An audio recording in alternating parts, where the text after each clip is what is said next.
Magandang gabi po sa ating lahat, mga ginigiliw, mga minamahal ng Panginoon. May pag-asa po sa Panginoon, mga ginigiliw. Ang ibabahagi ko po sa inyo sa gabing ito ay ang pagpapagaling sa isang bulag, no? Na mula pa ng kanyang pagkabata, no, ipinanganak siya na isang bulag. So dumating yung panahon na habang naglalakad po ang ating Panginoong Jesucristo kasama po ng kanyang mga disipulo, no? Nakita po nila ang bulag na ito na namamalipos sa harapan ng templo, sa harapan ng templo, mga ginigiliw, no? Ngayon, no, ang nangyari po, tinanong po ng isa sa mga lagad ng ating Panginoong Jesucristo kung sino ba ang may kasalanan, kung bakit naging bulag ang tao na ito, sabi niya, no? Sabi niya po dito sa Juan 9, no? Tinanong siya ng kanyang mga lagad, sino po ang nagkasala at ipinanganak na bulag ang lalaking ito? Siya ba o ang kanyang mga magulang? Sino ba ang nagkasala? Tinatanong nila kung sino ang nagkasala, kung bakit ipinanganak ang bulag na ito. Siya ba mismo ang taong ito o ang kanyang magulang? Yun po ang katanungan ng isa sa mga disipulo, alagad ng ating Panginoong Hesukristo, mga ginigiliw. Kaya ang kasagutan po ng ating Panginoong Hesukristo, ipinanganak siyang bulag hindi dahil sa nagkasala siya. So sinasabi ng ating Panginoong Hesukristo, ipinanganak siyang bulag hindi dahil nagkasala siya, sabi niya, o ang kanyang magulang, kundi upang mahayag ang kapangyarihan ng Diyos sa pamamagitan niya.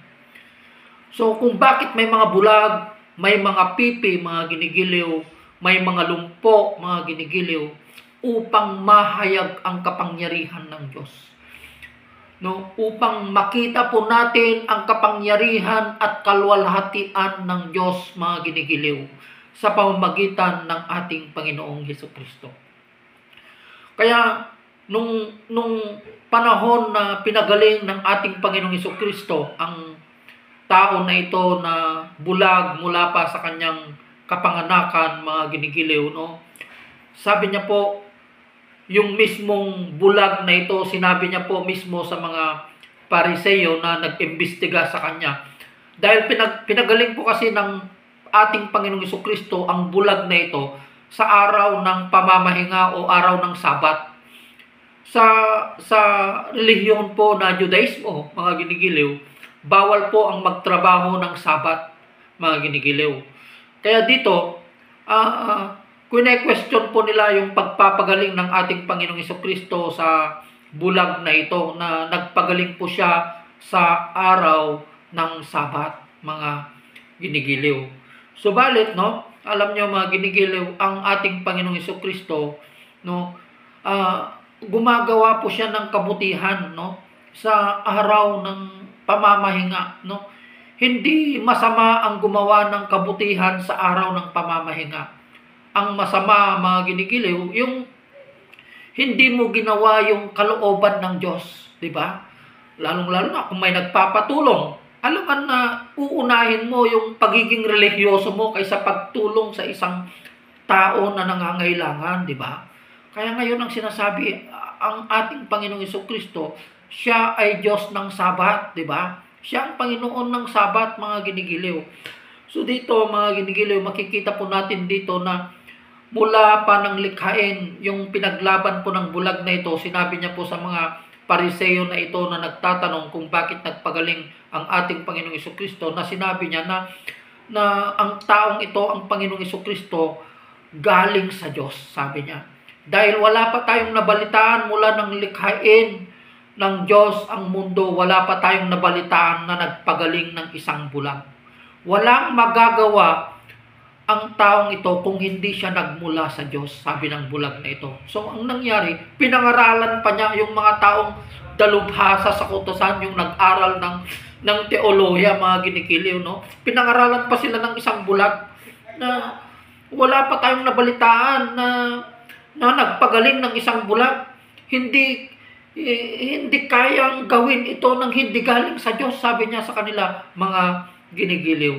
No, so dito, no, kaya makikita natin ang kapangyarihan ng Diyos kung bakit may mga bulag, may mga pipi, may mga bingi, mga ginigiliw. Ipinapakita ng Diyos ang kanyang kapangyarihan na makikita po natin sa tagpong ito na isa lamang ang may kakayanan na gumawa nito, mga ginigiliw. Walang iba kundi ang ating Panginoong Jesucristo na nagkatawang tao na Espiritu ng Diyos, mga ginigiliw. So makikita natin yung kanyang kapangyarihan. Katulad ng sinabi niya po kay Marta, no? Yung binuhay ng ating Panginoong Jesucristo. Yung kapatid niya, no, na 3 araw ng patay na bubulok, mga ginigiliw, no? Si Lazarus, no?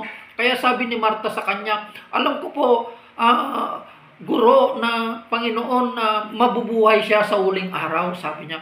Pero ang sinabi ng ating Panginoong Jesucristo kay Marta, sumampalataya ka at makikita mo ang kalwalhatian ng Diyos, sabi niya, mga ginigiliw.